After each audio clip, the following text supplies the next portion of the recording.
India alert. குற்றங்களுக்கு எதிரான குரல்.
Hello sir.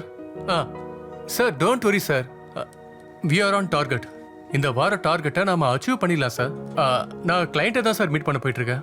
Yes sir don't worry sir, நான் பார்த்துக்கிறேன். ஹலோ. சார் சொல்லுங்க. அந்த பாலிசி விஷயம் தானே. நான் ஈவினிங் கண்டிப்பாக வரேன். நம்ம ஈவினிங் நேரில் பேசிக்கலாம். சாப்பிடும்போது என்ன உங்களுக்கு ஃபோன்? முதல்ல நீ டீ கொண்டு வா. என்ன அதுக்குள்ள சாப்பிட உட்காந்துட்டீங்க? முதல்ல வந்து ஆரத்தி எடுத்துக்கலாம்ல. அம்மா ஆபீஸ்க்கு லேட் ஆயிட்டு இருக்கு. சாமி கும்பிட வந்து அப்புறம் லேட் ஆயிடுச்சுன்னா என்ன பண்றது? பசிக்குது இல்ல.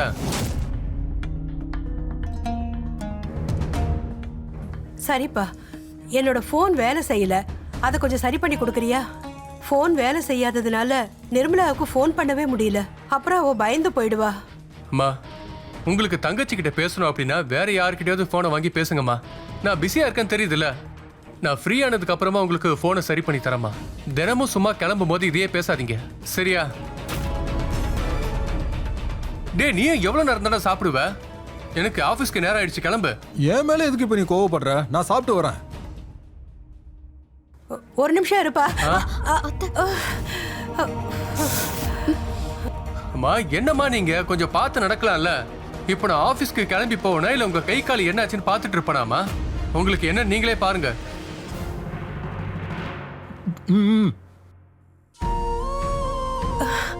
சுனேனா, நீ போய் சீக்கிரம் கொஞ்சம் மஞ்சள் கொண்டு வரியா? இதோ எடுத்துட்டு வரேன். அத்தை, அவங்க பேசினது எதையும் பெருசா எடுத்துக்காதீங்க. அவங்களுக்கு வேலையில அதிகமான ஸ்ட்ரெஸ் இருக்கு. அவங்கள விடுங்க. நீங்க முதல்ல வந்து உட்காருங்க. டே சுமித், டைம் ஆச்சு, சீக்கிரம் வாடா. என் கார் ரிப்பேர் ஆகாம இருந்தா உன்னை கூப்பிட்டுருக்கவே மாட்டேன். எனக்கு டைம் ஆகுது, கொஞ்சம் சீக்கிரமா வா. இந்த நேரம் பார்த்து இந்த மாதிரி பண்ணாத. வந்துட்டேன், கத்தாத. ஏன் இவ்வளவு கோவப்படுற? டே லேட்டா போனா கிளைண்ட்டை மீட் பண்ண முடியாதுடா. டார்கெட் அச்சீவ் பண்ணலனா எவ்வளவு ப்ராப்ளம் வரும்னு எனக்கு தான் தெரியும். உனக்கு அதை பத்தி என்ன கவலை? சரி வா. ஒரு 2 நிமிஷம் பொறுமையா போறதுல ஒண்ணும் ஆக போறது இல்ல. நல்லா பிடிச்சுக்கோனா. நீ கிளம்பு.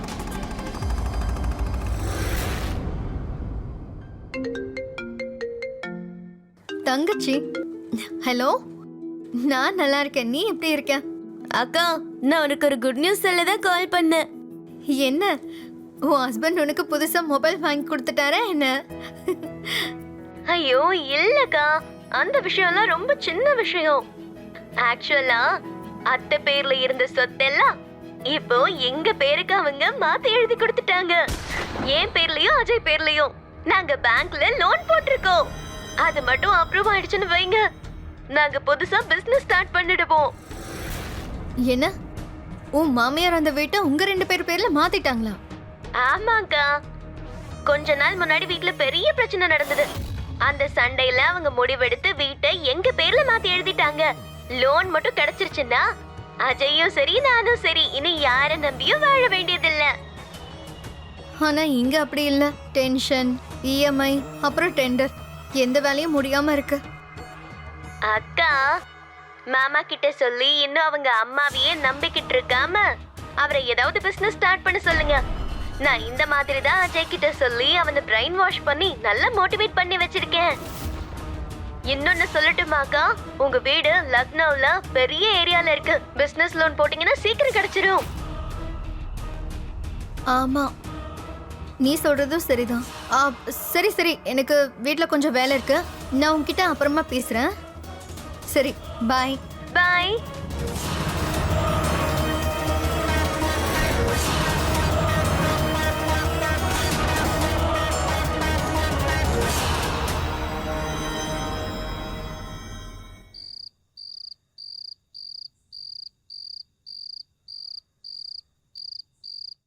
ஏங்க, நான் ஒன்று சொல்லட்டுமா? உங்களுக்கு சேல்ஸ்ல நிறைய எக்ஸ்பீரியன்ஸ் இருக்கு. அதனால நீங்க ஏன் தனியா ஒரு பிசினஸ் ஆரம்பிக்க கூடாது?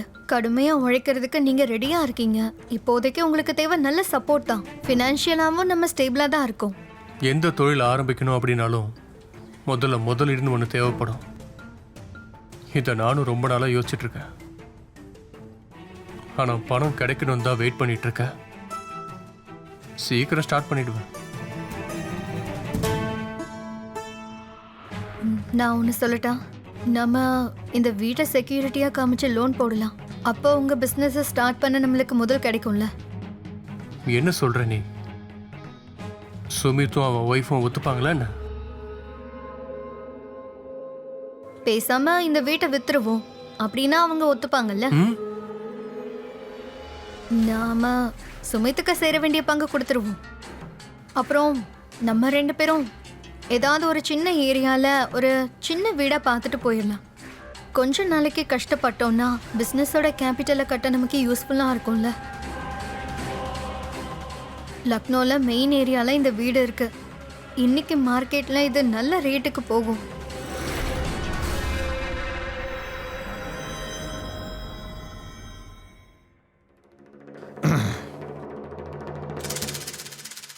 என்னண்ணா ஆச்சு?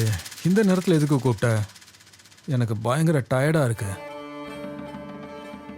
இங்க பாரு சுமித், நான் சொந்தமா பிசினஸ் ஸ்டார்ட் பண்ண போறேன். அதுக்கு எனக்கு பணம் தேவைப்படுது. நீயும் ஏஜென்சி ஸ்டார்ட் பண்ணணும்னு முடிவு பண்ற.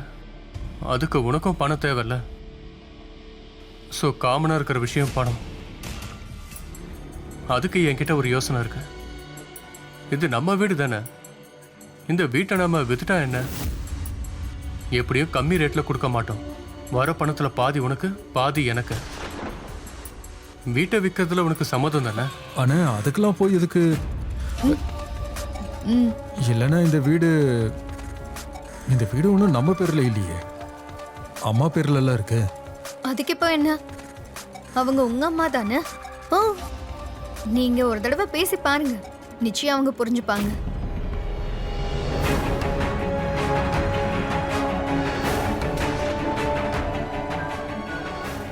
சரிண்ணா,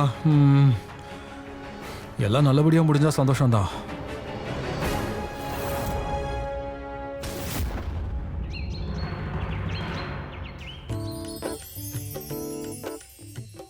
அது வந்துட்டீங்களா? நல்லா இருமா, நல்லா இரு.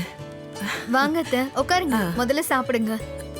ஆமா அத்தை, இன்னைக்கு நம்ம எல்லாரும் ஒன்னா சாப்பிடலாம். நீங்க இப்பெல்லாம் உங்க உடம்ப கவனிச்சுக்கிறதே இல்ல.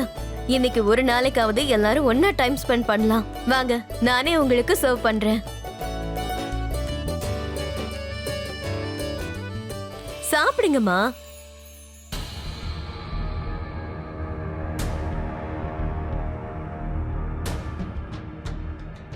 உங்ககிட்ட ஒன்று சொல்லணும். நேற்று ராத்திரி நானும் என்னோட ஹஸ்பண்டும் அப்புறம் சுமித்தும் அவனோட ஒய்ஃபும் புது பிஸ்னஸ் ஸ்டார்ட் பண்ணலான்னு இருக்கோம். அதுக்கு முதலீடா எங்களுக்கு கொஞ்சம் பணம் தேவைப்படுது. அதனால நாம இருக்கிற இந்த வீடு லக்னோல மெயின் லொகேஷன்ல இருக்கு இல்லையா, அதனால இதை வித்துட்டு நம்ம ஏதாவது ஒரு சின்ன வீட்ல போய் இருந்துக்கிட்டு பிசினஸ்க்கு தேவையான முதல்ல தயார் பண்ணிடலாம்ல. ஆமாம்மா, இனிமே நானும் தினமும் வேலைக்காக ஓட வேண்டியதில்ல. அப்படி ஓடியும் பெருசா சம்பாதிக்கலையே. நீங்களே பாருங்கம்மா, ஒரு காரை ரெடி பண்ண முடியல. 2 நாள் கார் எடுத்தா 3ஆவது நாள் அதுக்கப்புறம் அந்த காரு ஏதாவது செலவு வச்சுக்கிட்டே தான் இருக்கு. பாதி காசு மெக்கானிக்கே போகுது. இவர் சொல்றது கூட சரிதான். நானும் சுமித்தும் கூட அப்புறம் அண்ணனும் அண்ணியும் நேத்து ராத்திரி இதை பத்தி தான் பேசணும். இந்த வீட்டை நம்ம வித்துடலாமே அத்தை. இங்க பாருங்கப்பா, இந்த வீட்டில் தான் உங்க அப்பாவோட ஆத்மா இருக்கு. அவர் ரொம்ப கஷ்டப்பட்டு வாங்கின வீடு இது. அவர் சாகும்போது இந்த வீட்டை விற்கவே கூடாதுன்னு சொல்லிட்டு போயிருக்காரு. வாடகை வீட்டில் இருந்த நாங்க முதல்ல வாங்கின சொந்தமான வீடு இது.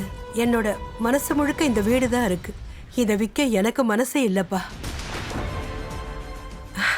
எனக்கு அப்புறம் இந்த வீடு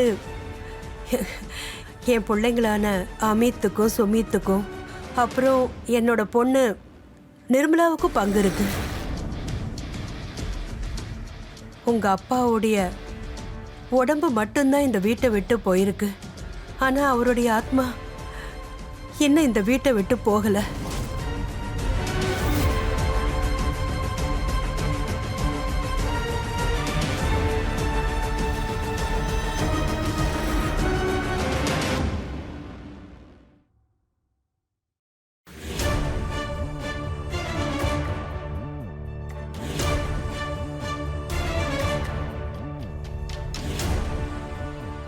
சொப்னா, காலங்கத்தால எதுக்கு இப்படி டிராமா பண்ணிட்டு இருக்க?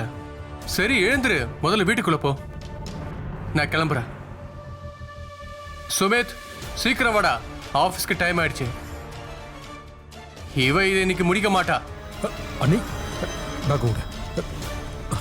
டேய், நீ என்னடா வேடிக்கை பார்த்துட்டு இருக்க? வாடா. இது வந்துட்டேனே.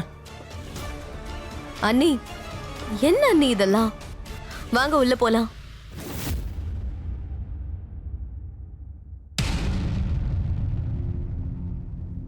அண்ணி, சொல்றத கேளுங்க.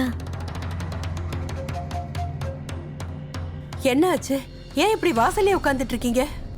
அதெல்லாம் ஒண்ணும் இல்ல அத்தை. நான் இவங்கள பாத்துக்கிறேன். நீங்க வாங்க உள்ள வந்து மருந்து சாப்பிடுங்க. நீங்க வாங்க. இல்ல, அவங்கள விடுங்க, நான் பாத்துக்கிறேன்.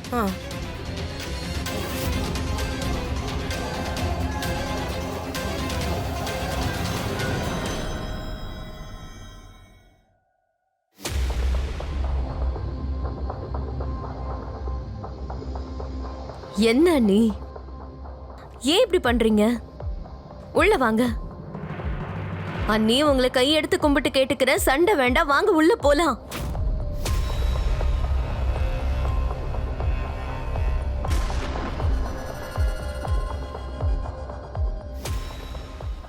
நான் அண்ணனுக்கு ஃபோன் பண்றேன்.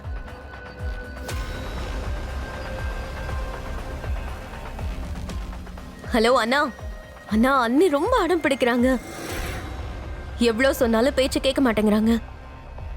நீங்க கொஞ்சம் சீக்கிரம் வாங்க.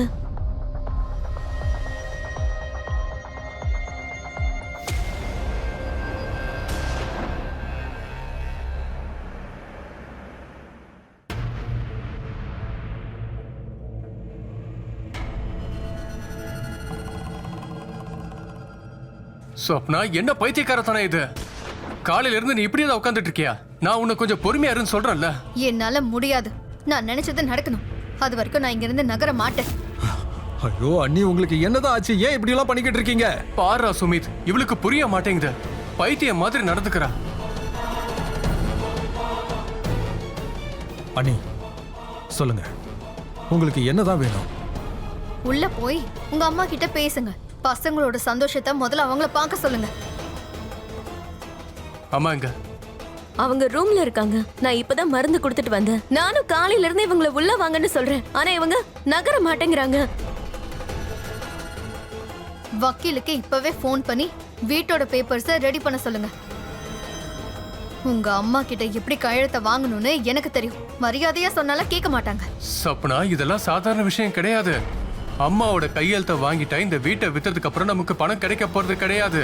அத முதல்ல எங்க பேருக்கு ரெஜிஸ்டர் பண்ணணும். அப்படி பண்ணதுக்கு அப்புறமா தான் நம்மளால பணத்தையே எடுக்க முடியும். இவ்வளவு ஃபார்மாலிட்டிஸ் இருக்கு, புரிஞ்சுக்க. அதுக்கு முதல்ல உங்க அம்மாவோட கையெழுத்த வாங்குங்க. மத்ததெல்லாம் எவ்வளவு பொறுமையா நடந்தாலும் எனக்கு கவலை இல்ல. அவ்வளவுதானே?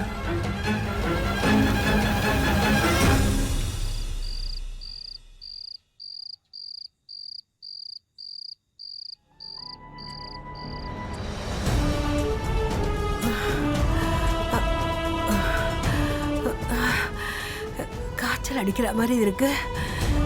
என்னோட மருந்து எங்க? இங்க தானே எங்கேயோ இருந்துச்சு.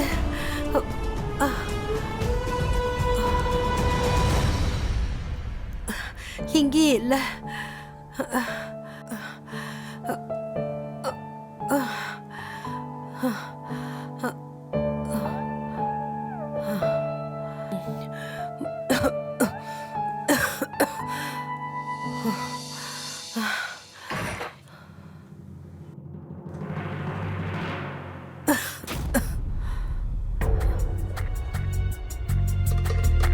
அம்மா, எங்களால சண்டை போட முடியலம்மா.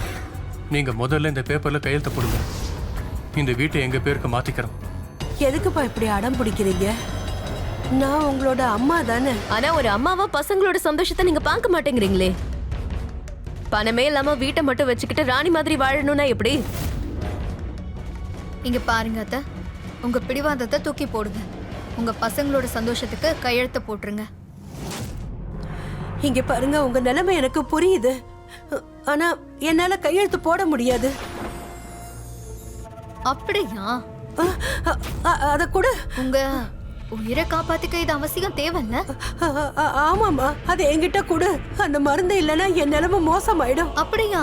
இந்த மருந்து இல்லைன்னா உங்க நிலைமை மோசமாயிடுமா? இந்த வீடு விற்காம போனா எங்க நிலைமையும் மோசமாயிடும். எங்க எதிர்காலம் பாழாகணும்னு ஆசைப்படுறீங்களா? அதுதான் உங்களுக்கு வேணுமா? இங்க பாருங்கம்மா, நிலைமையை புரிஞ்சுக்கிட்டு இந்த பேப்பர்ஸ்ல சைன் பண்ணுங்கம்மா. இந்த வீட்டை எங்க பேர்ல மாத்திக்கிட்டோம்னா எல்லா ப்ராப்ளமும் சரியாயிடும். என்னோட நிலைமையை நீங்க யாரும் புரிஞ்சுக்க மாட்டேங்கிறீங்களே. மா, உங்க நிலைமையை புரிஞ்சுக்க இதுல என்ன இருக்கு? நீங்க சைன் பண்ணிட்டு இங்கேயே இருந்துக்கோங்க.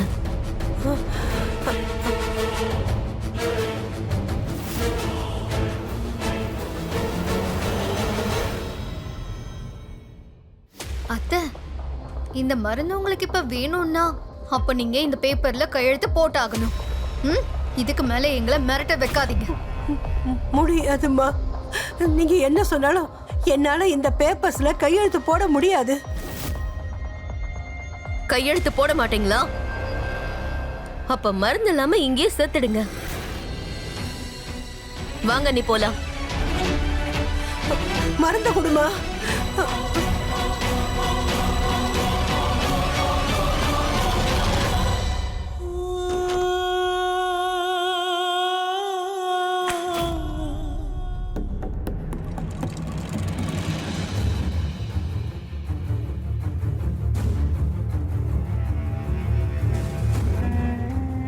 இப்ப நமக்கு வேற வழியே இல்ல அண்ணி.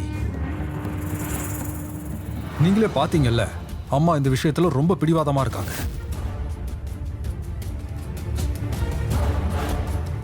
அவங்க சாதாரணமாவே மருந்து எடுத்து 3 நாள் ஆகுது. அதுவும் இல்லாம நாம இப்ப வேற வரம்பு மீறி போயிட்டோம். ஆனா என்னன்னு சொல்றது, இதுக்கப்புறம் நம்மளால பழையபடிலாம் இருக்கவும் முடியாது. இதுக்கு வேற வழியும் கிடையாது. நாம அவங்களுக்கு அடங்கிதான் போனோம். அப்படின்னா சரி, நீ போப்பா. போய் உங்க அம்மா மடியிலே படுத்து தூங்கு. அப்படி பண்ணா கூட அவங்க இந்த ப்ராப்பர்ட்டியை உங்க பேர்ல மாத்துறது டவுட் தான். அப்படின்னா அவங்களை இன்னும் கொடுமைப்படுத்தலாமே. 2 நாள் பட்னி போட்டா தன்னால கையெழுத்து போடுவாங்க. ஒருவேளை அவங்க செத்துட்டா கூட அவங்க இயற்கையா செத்தா மாதிரி சித்தரிச்சிடலாம்.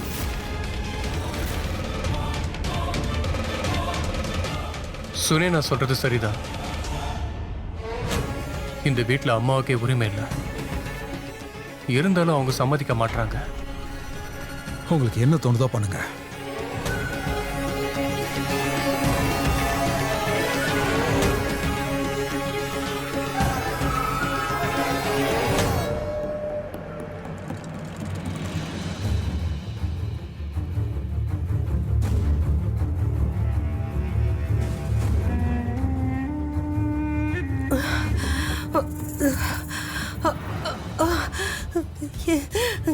எனக்கு ரொம்ப பசிக்குது. ஆனா மாத்திரை போடாம சாப்பிட முடியாது.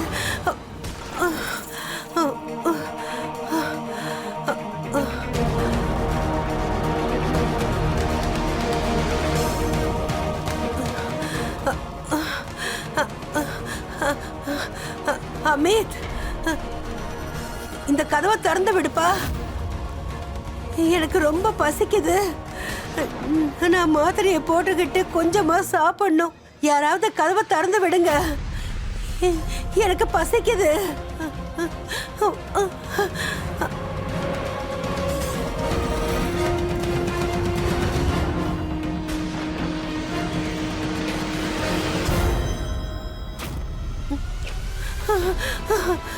அம்மாடி, எனக்கு ரொம்ப பசிக்குதுமா.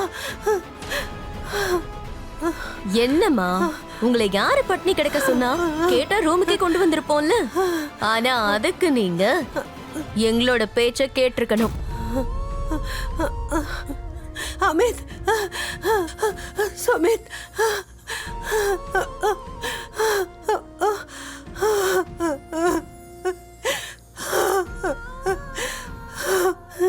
என்னை ஏன் இப்படி சித்திரவதை பண்றீங்க? எனக்கு ரொம்ப பசிக்குது.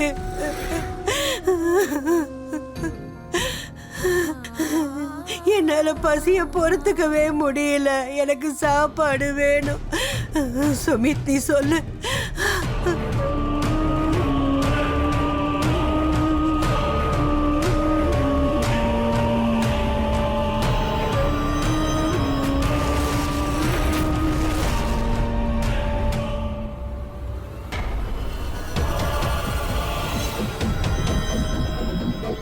என்னத்த பாக்குறீங்க? காஞ்ச ரொட்டின்னா ஸ்வப்னா அன்னைக்கு ரொம்ப பெரிய மனசு இருக்கு. அதனாலதான் காஞ்ச ரொட்டியாவது கொடுத்திருக்காங்க. நானா இருந்தா இத கூட கொடுத்திருக்க மாட்டேன். 10 நாளைக்கு உங்களுக்கு சாப்பாடு தண்ணி இல்லாம உங்களை கஷ்டப்படுத்தி உங்க கண்ணு முன்னாடி சாப்பாட்டை காட்டி மிரட்டுவேன். ரொம்ப பசிக்குதுன்னு சொன்னீங்கல்ல, அப்போ அந்த ரொட்டியை சாப்பிடுங்க.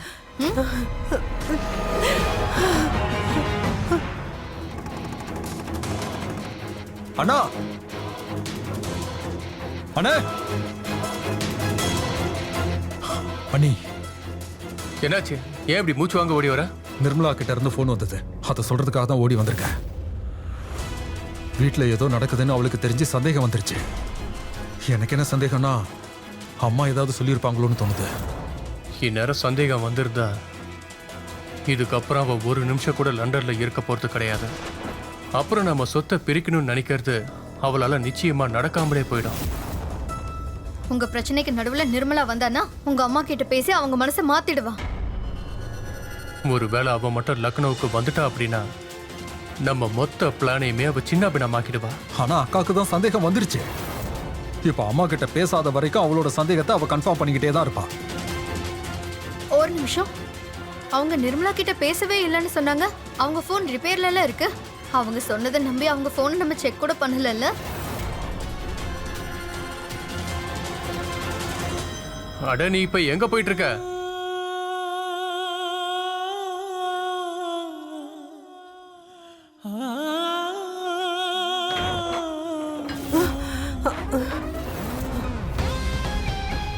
உங்களோட போன் எங்க?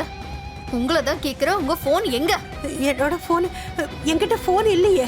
அதான் ரிப்பேர் ஆயிடுச்சுல்ல. போய் சொல்றீங்க நீங்க. ஏன்னா உங்க போன் ரிப்பேர்ல இருக்கும்போது நிர்மலாக்கு எப்படி இங்க நடந்த இந்த விஷயம் எல்லாம் தெரிய வந்துச்சு? என்கிட்ட போனே இல்லையே, நிர்மலா கிட்ட எப்படி பேசுவேன்? அம்மா, நிர்மலா ஃபோன் பண்ணி அவகிட்ட நீங்க பேசுனதா சொல்லிட்டா. நீங்க அவகிட்ட அப்படி என்னதான் பேசுனீங்க? ஒழுங்கா உண்மையை சொல்லுங்க. இல்லப்பா, நான் உண்மையை தான் சொல்றேன். நான் நிர்மலா கிட்ட இப்ப வரைக்கும் பேசல.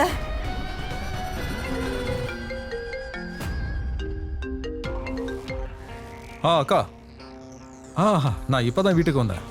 இருங்க, அம்மா கிட்ட கொடுக்குறேன், பேசுங்க.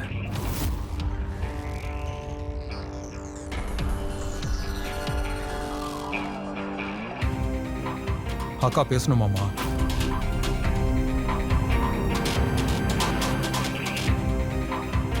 ஹலோ. சொல்லுமா. நான் நல்லா இருக்கேன்.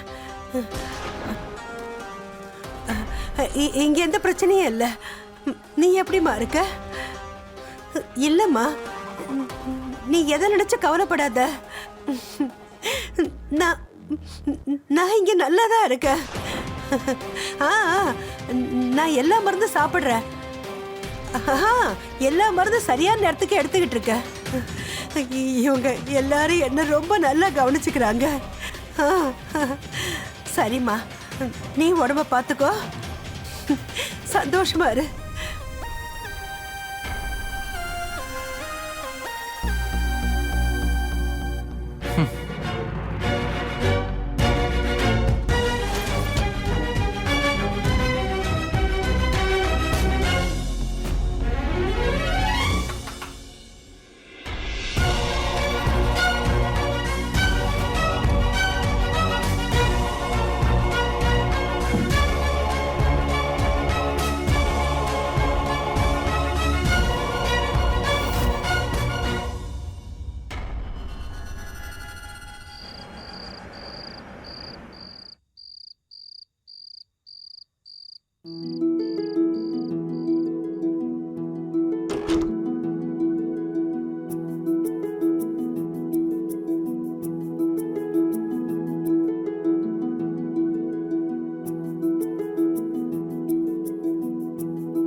என்ன விஷயம் சப்னா, இவ்வளோ சந்தோஷமா இருக்க?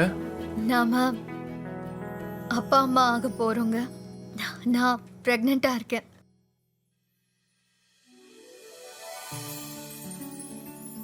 நிஜமாவா? நீ ஒன்றும் விளையாடலையே. ஓ சப்னா, இன்னைக்கு தான் என் வாழ்க்கையில நான் ரொம்ப சந்தோஷமா இருக்கேன். சரிவா, இந்த விஷயத்த முதல்ல போய் எல்லார்கிட்டயும் சொல்லுவோம். ஏய் சுமீர், கொஞ்சம் வெளியே வாடா. உள்ள என்ன பண்ணிட்டு இருக்க? கொஞ்சம் வெளியே வாடா. டேய் சுமீர். அண்ணா வர, கொஞ்சம் இருங்க. இங்க வா. என்ன ஆச்சுண்ணா? இவ்வளோ அவசரமா எதுக்கு வர சொன்ன? அம்மா கையெழுத்து போட்டாங்களா? டேய் அதெல்லாம் கிடையாதுடா. அதை விட சந்தோஷமான செய்தி இது. அப்படி என்ன ஆச்சு? டேய், நீ இப்போ சித்தப்பாவாக போற.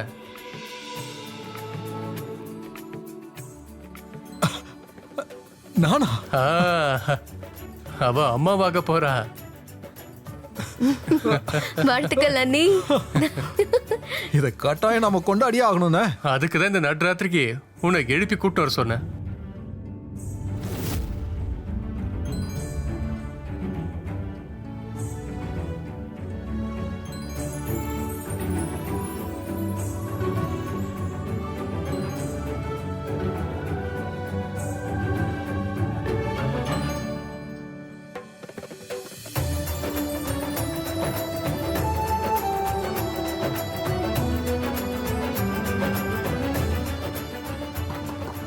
அமித், சுமித், கதவை திறங்கப்பா.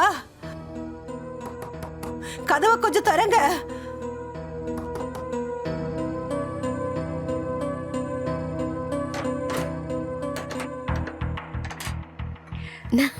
அத்தை, வாங்க வாங்க. ஒரு பெரிய விஷயம் இங்க நடந்திருக்கு. என்ன விஷயம்? எல்லாரும் சந்தோஷமா இருக்கீங்க? ஆமாமா, சந்தோஷமான விஷயம்தாம்மா. நீங்க இருக்கீங்கல்ல, நீங்க பாட்டியாக போறீங்க. சப்னா அம்மாவாக போறாமா. வீட்ல இதுக்கப்புறம் ஒரு குழந்தை வரப்போகுது. அம்மா, இப்போ உங்களுக்கு சந்தோஷமா இருக்குல்ல? கண்டிப்பா. அதனால இதே சந்தோஷத்தோட நீங்க எங்களையும் சந்தோஷப்படுத்த இந்த வீட்டோட பேப்பர்ஸ்ல கையெழுத்த போட்டு வீட்டை எங்க பேருக்கு மாத்திட்டீங்கன்னா போதும். அதுக்கப்புறம் குழந்தைய பாத்துக்கிற பொறுப்பு உங்களோடது. நாங்க எதை பத்தியும் இனிமே கவலைப்பட போறதே இல்லை. பாட்டி ஆகிறதுக்கெல்லாம் பெரிய பெரிய குடுப்பனை பண்ணிருக்கணும்.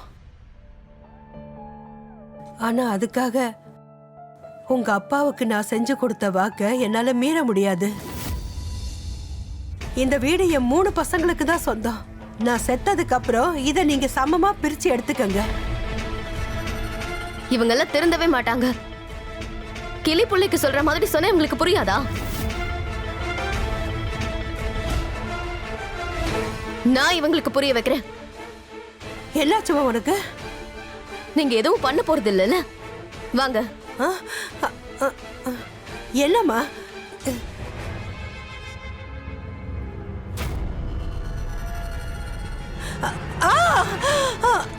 நாங்களும் எவ்வளவுதான் பொறுமையா இருக்கிறது. இன்னையில இருந்து நீங்க இங்க ஒரு கைதி. சாப்பிடணும் ஏதாவது பண்ணணும்னா கூட அதுக்கு நான் உங்களுக்கு அனுமதி கொடுக்கணும். சுலைனா, என்ன என்ன இதெல்லாம்? இனிமே நீங்க அடிமைதான். எவ்வளவு பொறுமையா நானும் உங்களுக்கு எடுத்து எடுத்து சொல்லுவேன்.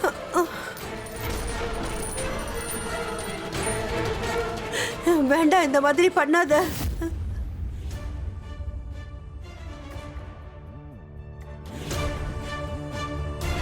ஏன்டா அம்மாவுக்கு புரியவே மாட்டேங்குது. இப்போ என்னென்ன பண்றது? ஏதாவது யோசிச்சு தாண்டா ஆகணும். செலிப்ரேட் பண்ணலாமா? எங்க இவங்க பண்ணதுல அந்த மூடே போயிடுச்சு. இருந்த சந்தோஷம் எல்லாத்தையும் போக்க வச்சுட்டாங்க. விஸ்கி என் ரூம்ல இருக்கு. அதை வச்சு பூஜையை பண்ற எடுத்துட்டு வாடா. போ சீக்கிரம் கொண்டு வா. இவங்களால மூடே ஸ்பாயில் ஆயிடுச்சு.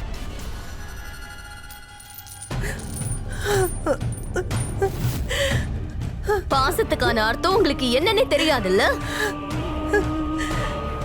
பசின்னு வந்துட்டா பாசம் மட்டும் கிடையாது, திமிரு, பிடிவாதம், இது எதுவும் நிக்க முடியாது. நானும் பாக்குறேன் இதுக்கப்புறம் நீங்க என்னதான் பண்றீங்கன்னு. வாங்க, நீ போலாம்.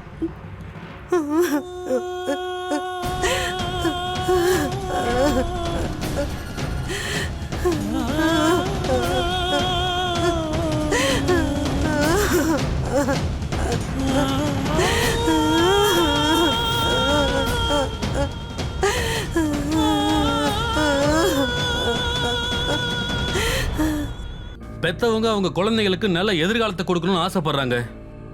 ஆனா அதுக்கு எவ்வளவு செலவாகணும்னு யோசிக்கிறதே இல்லை. அதுதான் இங்க விஷயம். பெத்த அப்பா அம்மாவை மதிக்கப்படாம இருக்கிறது இங்க பெரிய பாவமா கருதப்படுது. இந்த பாவத்தை செஞ்சா கடவுள் கூட உங்களை மன்னிக்க மாட்டாரு. பெத்தவங்களை பாத்துக்காம இருக்க பசங்களுக்கு கடவுள் நிச்சயமா பாடத்தை கற்பிப்பாரு. இன்னும் கொஞ்ச நாள்ல அவங்களும் பெற்றோர்கள் ஆவாங்கங்கறத அவங்க மறந்துடுறாங்க. இதே நிலைமை தான் அவங்களுக்கும். மனுஷன் அன்று கொள்வான், தெய்வம் நின்று கொள்ளுங்கிற அந்த பழமொழிலாம் இப்ப மாறி போயிடுச்சு. தெய்வமும் அன்றே பதில் சொல்லிடுது. கொஞ்ச நாளைக்கு அப்பா அம்மாவை கூட வச்சு பார்த்துக்காம சொத்தை பிரிக்கிறது கொஞ்சம் கூட பிரயோஜனமே கிடையாது. இப்படி அம்மாவை கொடுமைப்படுத்துற 4 பேருக்கும் என்ன தண்டனை கிடைக்க போறதுன்னு பாருங்க. வீட்டுல இருக்க மருமக தான் இப்படி இருப்பாங்கன்னா பசங்களுமா இப்படி இருப்பாங்க? அவங்களுக்கு கூடமா இறக்கம் இல்ல? வாங்க பார்க்கலாம்.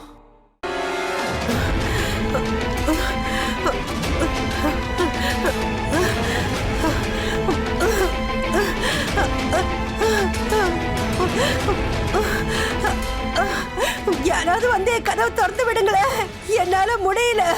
நான் இப்ப அவசரமா பாத்ரூம் போகணும். யாராவது இருக்கீங்களா? கடவுளே, என்னை ஏன் இப்படி கொடுமைப்படுத்துறீங்க?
ஐயோ கடவுளே,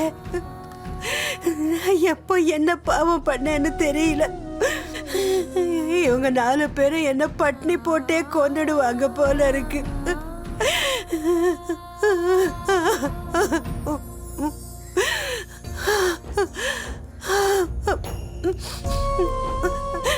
ரொம்ப பசிக்குது.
தண்ணி வேணும். தண்ணி தண்ணி.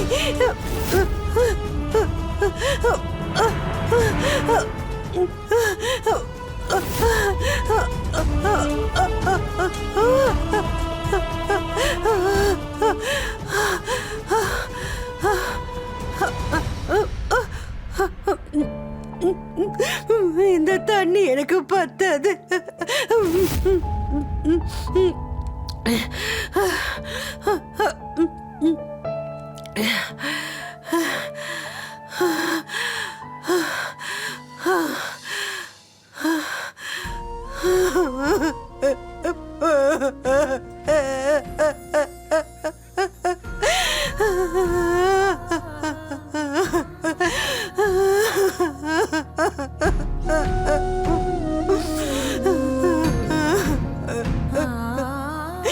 நீங்க என்ன மன்னிச்சிருவீங்களா? உங்களுக்கு கொடுத்த சத்தியத்தை என்னால காப்பாற்ற முடியாது. நான் பசியில சாக விரும்பல. கையெழுத்து போடலைன்னா எனக்கு சாப்பாடு மருந்து எதுவும் கிடைக்காது. இப்படி பசியிலேயே நான் செத்து போக விரும்பல. நான் செத்து போக விரும்பல. நீங்க என்ன மன்னிச்சிருங்க. கையெழுத்து போடுறத தவிர வேற வழி இல்லை.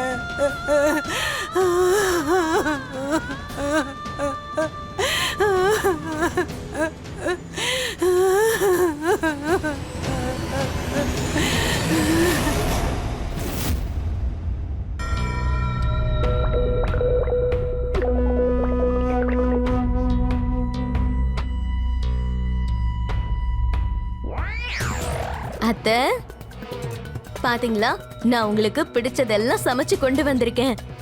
இதுல உங்களுக்கு பிடிச்ச பாயசமும் இருக்கு.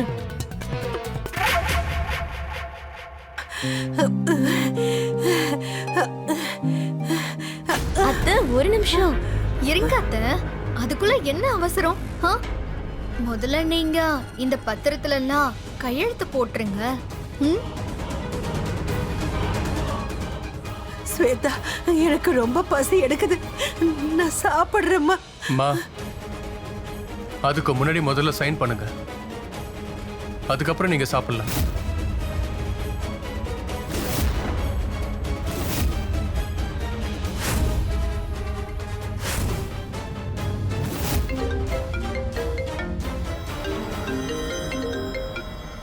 ஹலோ. நிர்மலா, இன்னைக்கே உங்க அம்மாவுக்காக ஸ்பெஷலா சமைச்சு கொடுத்துருக்கோம். பாயாசம் கேட்டாங்க. பாயசமா? ஸ்வப்னா அவங்களுக்கு டயபெட்டிஸ் இருக்குன்னு உங்களுக்கு தெரியும்ல, சுகர் பேஷண்ட். அப்படி இருக்கும்போது பாயசம் குடுக்குறீங்க? அட இல்ல நிர்மலா, நிறைய எல்லாம் இல்ல. ஹலோ. அக்கா, நான் தான் ஸ்மித் பேசுறேன். இல்லக்கா, நீங்க கவலைப்படாதீங்க. அதிகமாலாம் இல்ல, கம்மியா தான் கொடுக்குறோம். சுமித், நான் இப்பவே அம்மா கிட்ட பேசணும். அம்மா கிட்டயா? அம்மா,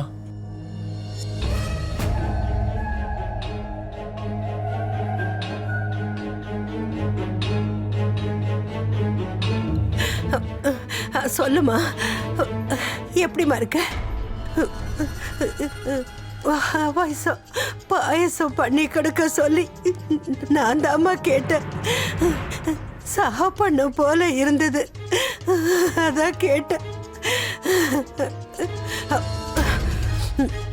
அம்மாடி, நான் நல்லா இருக்கம்மா. நான் அப்புறமா பேசுறேன். நான் சாப்பிடணும், பசிக்குது. நல்லதா போச்சு. நிர்மலா கிட்டே இவங்க எதுவும் சொல்லல. அம்மா, நீங்க இந்த பேப்பர்ல சைன் பண்ணிட்டீங்கன்னா விஷயம் பெருசா போகாம பாத்துக்கலாம்.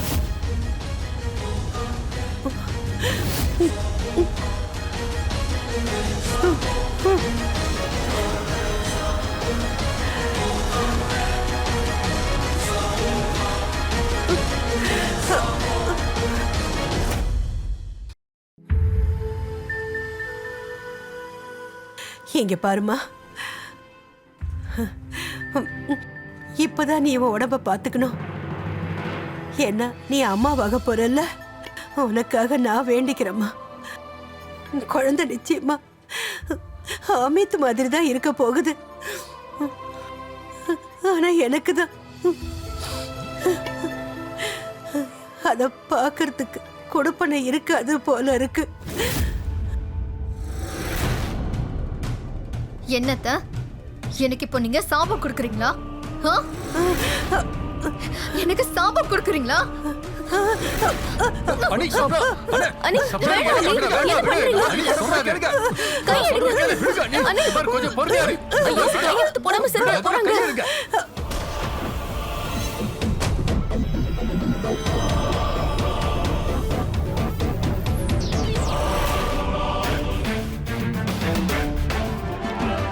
சொல்றது கேளுங்க. நீ என்ன பண்றீங்க நீங்க? கை எடுங்க அனி. அனி, வேண்டாம். அனி, விடுங்க. ஏய், கை எடுறீ. அம்மா, அம்மா, ஒண்ணும் இல்லம்மா. அம்மா, என்னம்மா நீங்க? இந்த வீட்ல இவ்வளவு நடந்துகிட்டு இருக்கு, நீங்க ஒரு வார்த்தை கூட சொல்லாம என்கிட்ட இருந்து மறைச்சிட்டீங்க. நல்லா இருக்கேன்னு போய் வேற சொல்றீங்க. எதுக்காகமா இப்படி எல்லாம் பண்ணீங்க? என்னாச்சு உங்களுக்குலாம்? உங்களுக்கு இவ்வளவு பெரிய சொத்து இருக்கு, நிறைய பணம் இருக்கு, அதெல்லாம் பத்தாதா? கேவலம் இந்த சொத்துக்காக அம்மாவை கொலை பண்ண பாத்திருக்கீங்க. சுமித், நீ போனை கட் பண்றதுக்கு மறந்துட்ட தெரியுமா? நான் அப்பவே எல்லாத்தையும் கேட்டுட்டேன், எல்லாத்தையும். இவ்வளவு பெரிய சாடிஸ்டா நீங்க? பெத்த அம்மாவையே கொலை பண்ண துணிச்சிட்டீங்க. எல்லாத்தையும் நான் போன்ல கேட்டுட்டேன். நல்ல வேலை டைமுக்கு நான் போலீஸ் கூட்டிட்டு வந்தேன். அப்படி இல்லைன்னா நீங்க எல்லாரும் சேர்ந்து கழுத்து நெரிச்சு எங்க அம்மாவை கொண்டு இருப்பீங்க. நீங்க பெரிய தப்பு பண்ணிட்டீங்க. சொத்துக்காக ஆசைப்பட்டு அவங்கள கொலை பண்ண முயற்சி பண்ணிருக்கீங்க. அதுக்காக இவங்கள அரெஸ்ட் பண்ணுங்க. வா வா போலாம். சார், சார் கேளுங்க சார், இது எங்க ஃபேமிலி பேசிட்டு இருக்கோம். ஒண்ணும் இல்லம்மா. சார், விடுங்க சார். அவங்கள ஸ்டேஷன்ல விட்டுருங்க. பேசிக்கலாம். கேளுங்க. ஓப்பா. சார், இதெல்லாம் ஒண்ணும் இல்ல சார். நீங்க அவங்கள போன் கூட்டிட்டு சொல்லல. போறதை என்னால நாங்க பார்க்க நம்ம முடியல. பேசிட்டு சார் இருக்கோம். அவங்கள விட்டுடுங்க. அவ அம்மாவாக போறா. எங்க வீட்ல ரொம்ப நாளைக்கு அப்புறம் ஒரு சந்தோஷம் நடக்க போகுது. என் பசங்களை கூட்டிட்டு போகாதீங்க, அவங்கள விட்டுட்டு போங்க.